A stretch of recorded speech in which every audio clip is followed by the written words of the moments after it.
사랑 성도 여러분, 연초가 이렇게 얼마 전에 있었잖아요. 그러려면 여러분 어떤 다짐을 하십니까, 여러분? 올해는 살을 빼야 되겠다. 제 다짐이고요. 그리고요, 또 올해는 통독을 해서 이렇게 순서적으로 성경을 한번 다 읽어봐야 되겠다. 그런 다짐하신 분 있습니까, 여러분? 없으세요? 큰일입니다.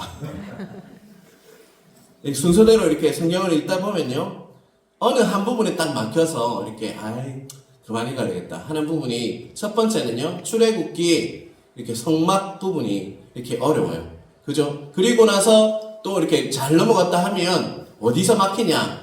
레위기 제사법에 딱 오면요, 이게 무슨 말이고 이렇게 하면서 당황하고 힘들어서 그냥 그만둔 적이 있으시죠, 여러분? 없으세요? 아예 읽지를 않으셨어요? 저만 그랬나요, 여러분? 레위기는요, 그렇듯 해석하기 참 어려운 책입니다. 오늘 준비하면서도 참 이렇게 해석할 때 참 힘든 부분이 있습니다. 하지만요, 성경에 있어서 아주 중요한 부분이라고 할 수가 있습니다. 레위기를 정복하기 위해서는요, 이렇게 간통하기 위해서는, 자, 한번 띄워주시겠어요? 5가지 제사, 번제, 소제, 화목제, 속제제, 속건제와 7가지 절기, 유월절, 무교절, 초실절, 오순절, 나팔절, 대속제일, 그리고 장막절을 잘 이렇게 공부하면요, 이렇게 이 부분을 이해하면 레위 전체가 간통이 되고요, 또한 신약의 죄와 십자가의 의미를 깨닫게 된다는 것입니다. 오늘은 우리는요, 그 제사 중에 5가지 제사 중에 속제제를 보게 됩니다. 번제, 소제, 화목제는요, 자원해서 드리는 제사라면요, 이렇게 속제제와 속건제는 이렇게 의무적으로 드리는 제사가 바로 속제제, 속건제입니다. 그런데 오늘 우리는 뭘 보게 된다고요? 속제제라는 것을 보게 됩니다. 이 속제제는요, 해도 되고 안 해도 되는 제사가 아니라요, 반드시 드려야 하는 제사가 바로 속제제입니다. 왜냐하면 이 제사를 드리지 않으면요, 뭐가 해결되지 않을까요? 속죄할 때 죄가 나오잖아요. 그죠? 죄 문제가 해결할 수 없기 때문에 꼭 들어야 하는 죄가 속죄죄와 속건죄라고 할 수 있습니다. 자, 오늘 본문 1절, 2절을 다시 한번 보겠습니다. 여호와께서 모세에게 말씀하여 이르시되 이스라엘 자손에게 말하여 이르라. 누구든지 여호와의 계명 중 하나라도 그릇 범하였으되, 이렇게 이야기하고 있죠. 속죄제가 어떤 것인지 알기 위해서는, 속죄제가 뭘 해결하는 거라고 했죠? 죄 문제가, 죄가 무엇인지를 이렇게 알아야 합니다. 죄는요, 히브리어로 하타입니다. 하타. 이를 영어로 옮기면 misway, 길을 벗어나다라는 뜻을 가지고 있습니다. 죄라는 것은요, 길을 벗어나는 것, 정도, 바를 정자에 길도자, 바른 길이 있는데 잘못된 길로 가는 거죠. 또 하나님의 길을 벗어나는 것이 뭐라고요? 바로 죄라라고 이야기하고 있습니다. 그리고 헬라어로는요, 하마르티아라고 하죠. 이는요, 이렇게 활을 탁 쏘았어요. 그런데 활을 쏘았었는데 목적지, 타겟이 있어요. 그런데 그것을 벗어난 것, 목표 지점을 벗어난 것이 바로 죄라고 이야기하고 있습니다. 한마디로 하마르티아는 목표를 벗어난 것이라고 말하고 있죠. 하나님의 기대와 목표가 있는데 그것에 미치지 못하고 벗어나는 인생을 뭐라고 한다고요? 죄라고 이야기하고 있다는 것입니다. 다시 말해서 죄는 하나님의 길에서 벗어나는 것이고, 또한 하나님의 목표와 기대에 미치지 못해서 그 목적지를 벗어나는 것이 죄다라고 이야기하고 있는 것입니다. 그래서 1절에 보면 그릇 범하다는요, 바로 길을 벗어나는 것이고, 하나님의 기대와 목표에 미치지 못하고 벗어나는 것이 바로 죄의 속성이라고 할 수 있습니다. 하나님께서 원하시는 게 있어요.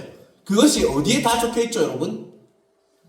하나님의 길이 어디에서 다 알 수 있죠? 우리 하나님의 뜻과 하나님이 어떤 분인지를 잘 알 수 있는 것이 뭐죠, 여러분? 성경 말씀입니다. 그것을 벗어나서 사는 것이 바로 죄다라고 말씀하고 있죠. 이런 죄를 지었을 때 드려지는 제사가 무엇이죠, 여러분? 속죄제. 오늘 드리는 속죄제를 우리는 보게 될 것입니다. 그런데 2절 중반에 보면요. 2절 중반에 한번 볼까요? 누구든지 여호와의 계명 중 이런 부분이 나오죠. 그죠? 여기서 누구든지에 대해서 집중해 주시길 바랍니다. 앞에서 말씀드렸듯이 속죄제는 드려도 되고 안 드려도 되는 제사죠. 맞죠? 아니죠. 의무적으로 누구든지 제사를 의무적으로 드려야 하는 것이죠. 제사장도 족장도 그리고 평민도 온 회중도 다 드려야 하는 그 제사가 바로 속죄제라는 것이죠.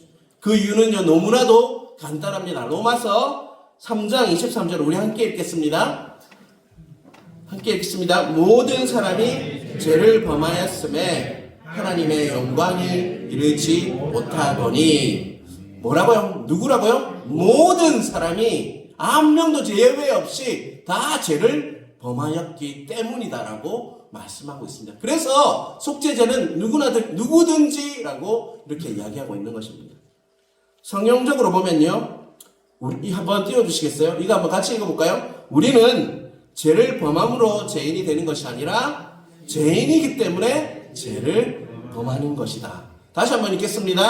우리는요 죄를 범함으로 죄인이 되는 것이 아니라 뭐라고요? 죄인이기 때문에 우리는 죄를 범하는 것이다 라고 말씀하고 있습니다. 우리 안에는 죄성이 숨어 있습니다.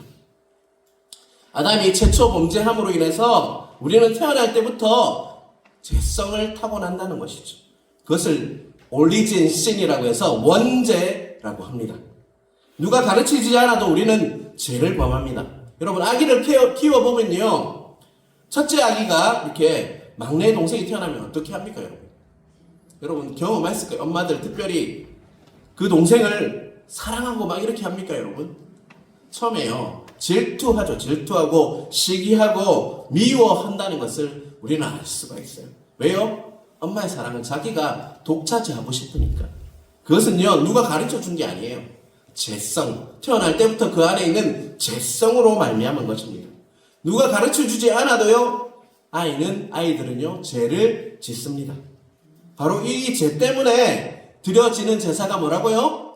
속죄제다라고 말씀하고 있습니다. 그래서 누구라도 제외 없이 모두가 드려야 하는 제사가 바로 속죄제라고 말씀하고 있는 것이죠.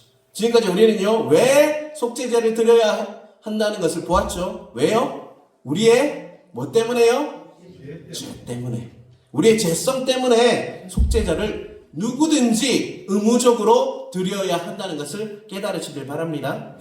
그렇다면 누가 드려야 하는 거죠 여러분?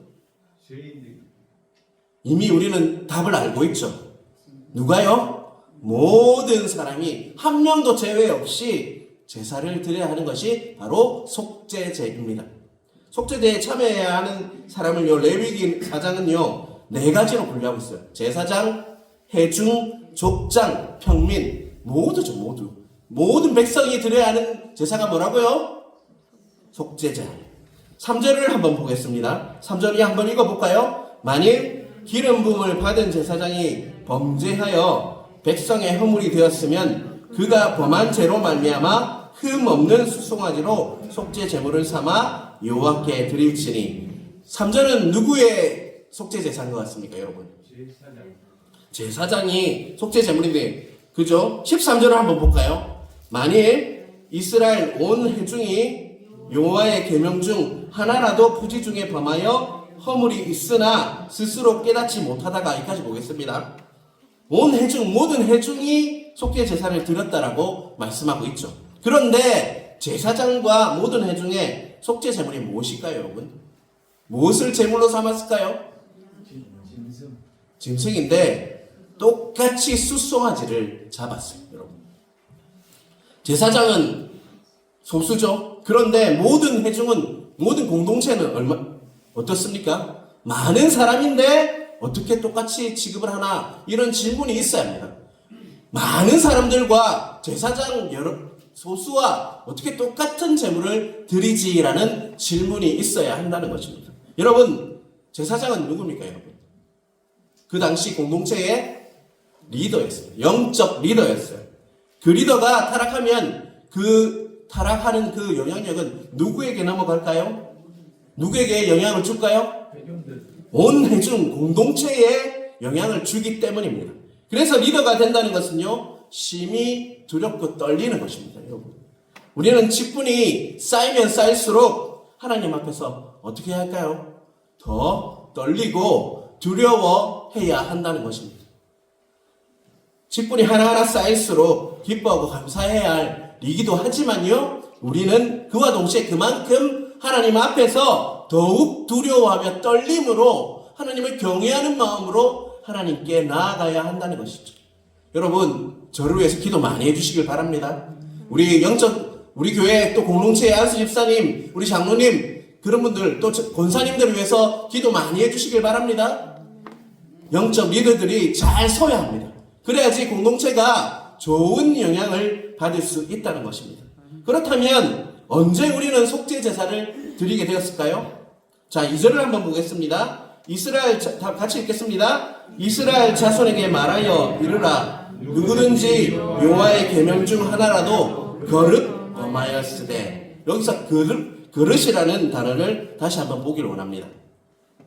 그들이 하나님의 계명 중에 그 하나라도 거듭 범하였다는 것을 깨뜨리면 뭐 한다는 거예요?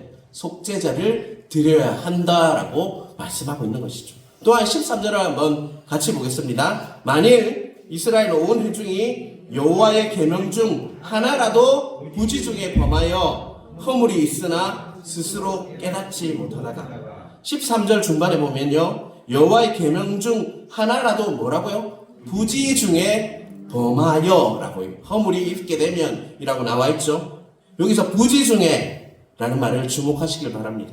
부지 중에는요, 한마디로 하나님의 죄는요, 하나님의 한마디로 하면 하나님의 계명을 깨뜨린 것인데, 계명을 부지 중에 범했다 이 말은요, 의도적으로 죄를 지은 것이 아니라 뭐 했다는 거예요, 여러분? 죄를 지을 때 몰라서 부지 중에 우리가 죄를 범하는 일이 있잖아요. 그럴 경우에 뭐 한다는 거예요? 속죄제를 드려야 한다라는 것입니다. 여러분, 우리가 알고 있는 죄는 정말 악합니다. 하지만 우리가 정말 무지해서 제가 어떤 것인지 몰라서 지을 때가 많다는 것입니다. 그럴 때도 우리는 어떻게 한다고요? 속죄제를 드려야 한다라고 말씀하고 있는 것이죠. 14절 한번 보겠습니다. 같이 읽겠습니다. 그 범한 죄를 깨달으면 회중은 수송아지를 속죄제로 드릴지니 그것을 회막 앞으로 끌어다가. 14절에는요, 뭐라고 얘기하고 있죠? 그 범한 죄를 뭐 하면요? 깨달았을 때, 처음에는 죄를 몰라서 죄인지 깨닫지 못하다가 죄를 깨달았으면 그때 뭐를 드리라고 얘기하고 있어요?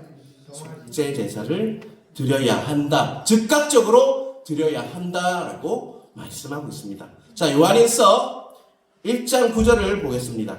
자, 함께 읽겠습니다. 만일 우리가 우리 죄를 자백하면 그는 미쁘시고 의로우사 우리 죄를 사하시며 우리를 모든 불의에서 깨끗하게 하실 것이로다. 아멘. 예수님께서 십자가에 죽으시고 부활하시고 약속하신 성령님께서 오심으로 인해서요, 이제는 우리가 구약시대처럼 이런 제사를 드릴 필요가 없습니다. 하지만 성령님께서 우리 죄를 어떻게 한다고요? 깨닫게 하시면요, 어떻게 해야 될까요, 여러분? 요한일서 1장 9절을 통해서 우리는 어떻게 해야 될까요? 자백해야 한다. 하나님께 내 죄가, 이 제가 몰랐는데요, 이 말씀 읽다가 제가 기도하다가 이 마음이 들어요 하면 뭘 해야 된다는 거예요? 하나님 앞에 고백해야 한다. 그러면 어떻게 하신다고요? 하나님께서 깨끗게 하실 거리라 약속하고 있습니다. 성령님께서 죄를 깨닫게 하시는 순간 적극적으로 하나님 앞에 엎드려서 미쁘시고 오르시나 하나님 앞에 나아갈 때 하나님께서 그 죄를 어떻게 한다고요? 깨끗게 해주실 것이다 약속하고 계십니다. 여러분 이 삶이 여러분에게 적용되어야 합니다. 죄를 깨달으면 즉각적으로 하나님 앞으로 나아가시는 여러분 되시길 바랍니다. 사랑하는 성도 여러분, 여기서 한 가지 질문이 있습니다. 우리가 하나님과 친밀하라고 했는데요, 친밀하면 친밀해질수록 우리의 회개의 빈도가 잦아질까요? 아니면 거의 없어질까요? 여러분, 어떻다고 생각하십니까요? 친밀하면 친밀할수록 죄를 회개하는 것이 잦아질까요? 더 많아질까요? 아니면 그냥 없어질까요, 여러분? 많아집니다. 더 많아지죠. 회개가 잦아집니다. 하나님과 친밀하면 친밀할수록 우리는 누구를 닮아가게 됐습니까? 하나님, 거룩하신 하나님을 닮아가게 됩니다. 하나님과 닮아가면 닮아갈수록 우리의 거룩함이 우리를 다스리게 된다는 것이죠.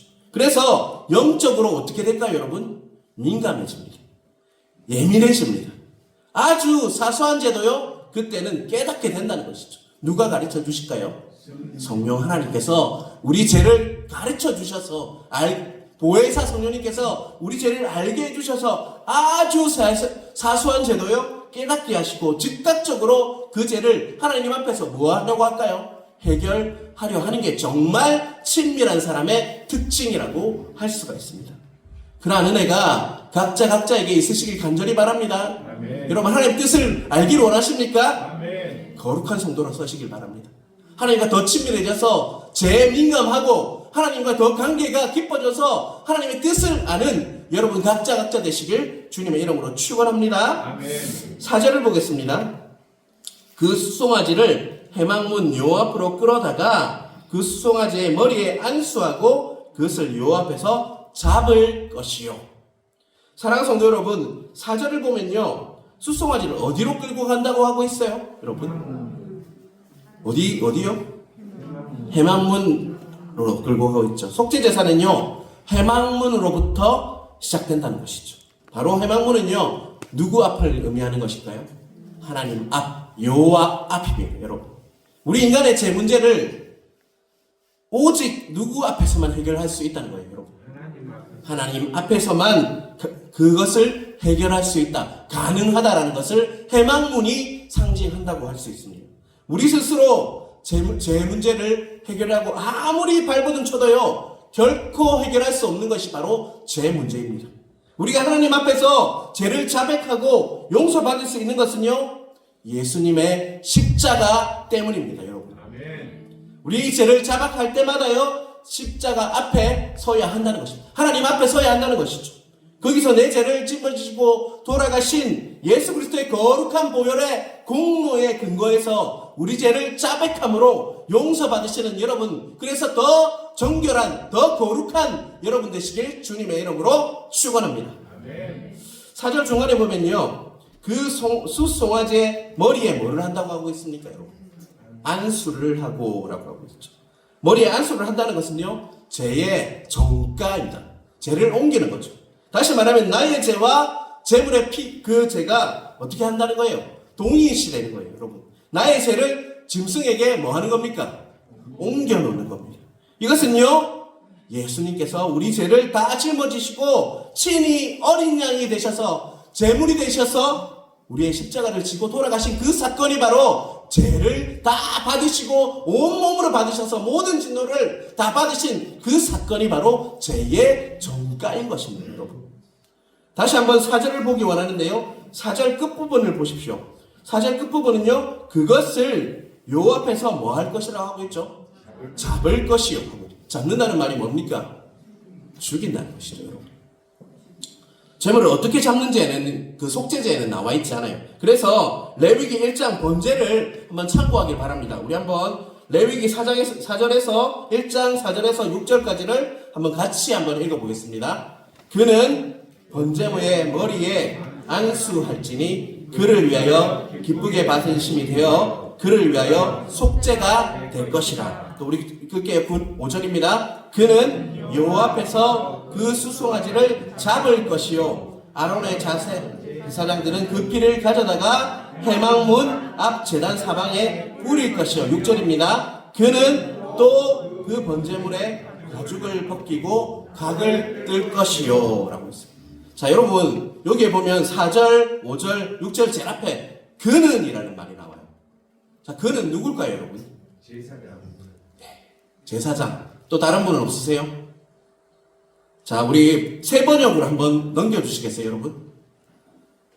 자, 4절 제일 앞부분에 뭐라고 되어 있죠? 재물을 가져온 사람이 머리에 안수를 하고 재물로 받으실 거예요. 자, 5절을 보면요, 또 그런 다음에 재물을 가져온 사람은 거기 주 앞에서 그 수송아지를 잡아야 하고 라고 되어 있죠. 또 6절은요, 제물을 가져온 사람이 그 번제물에 가죽을 벗기고 고기를 저며 놓으면, 자 여러분, 그는 누군 것 같습니까 여러분? 죄를 진 당사자입니다 여러분. 다 제사장이라고 생각을 해요. 그렇지 않습니다 여러분. 그는요 바로 본인이잖아요.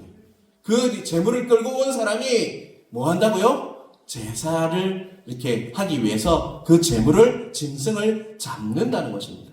사랑하는 성도 여러분, 분명히 레위기 1장에서 4절은 제물을 잡는 사람이 누구라고 해요 여러분?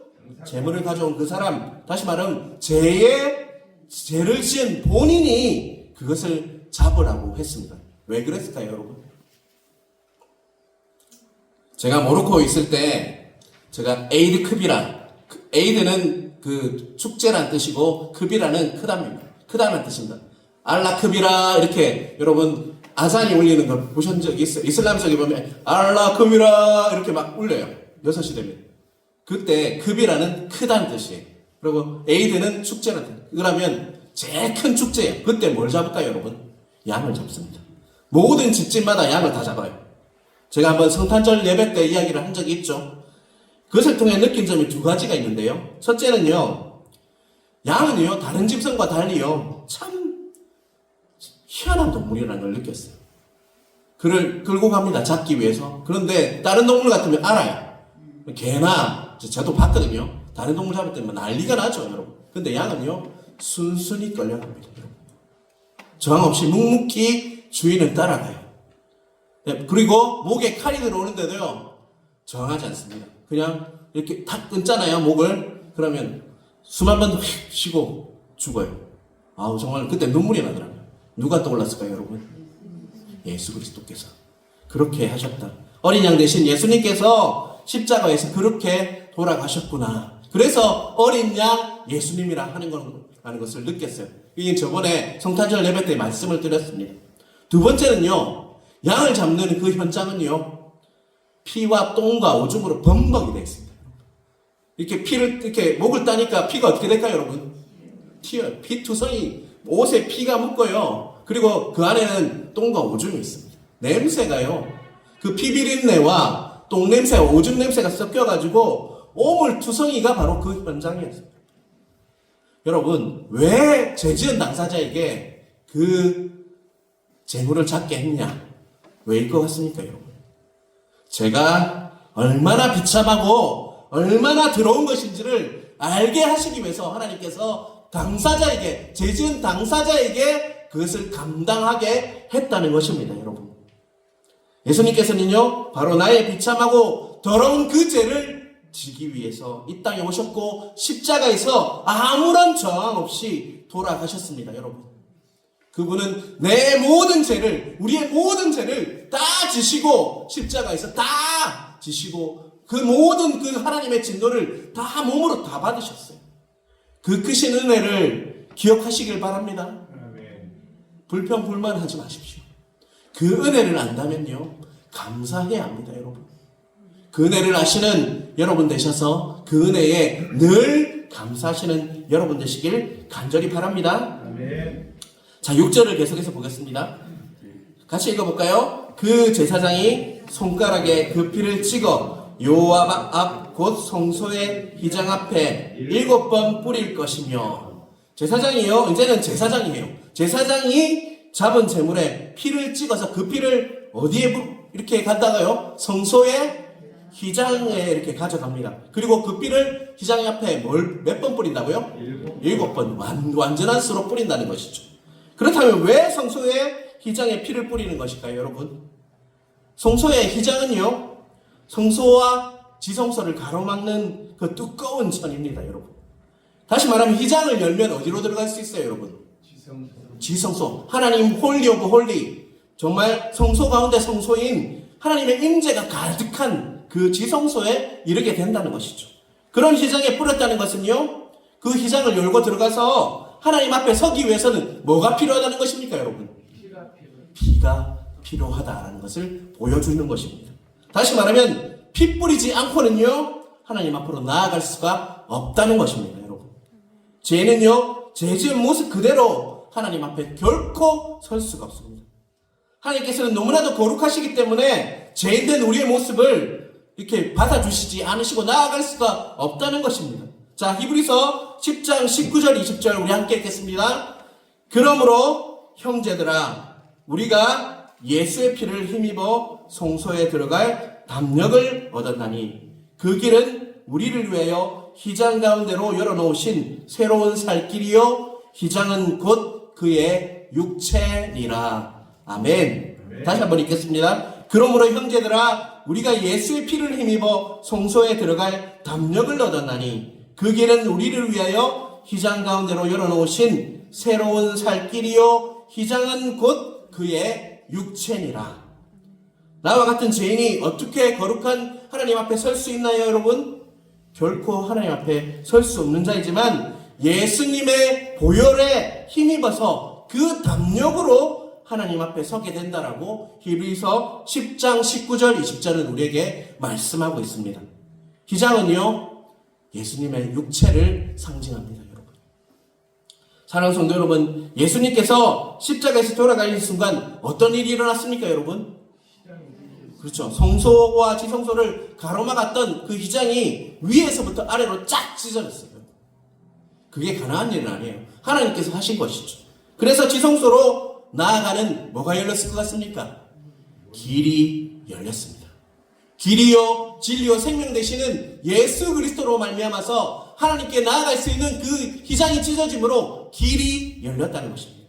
사랑하는 성도 여러분, 예수님의 찢어지심이, 예수님의 피 흘림이 여러분과 나를 하나님 앞으로 나아가고 그 길을 열어주신 하나님의 그 사랑이라는 것을 잊지 않으시는 여러분 되시길 간절히 바랍니다.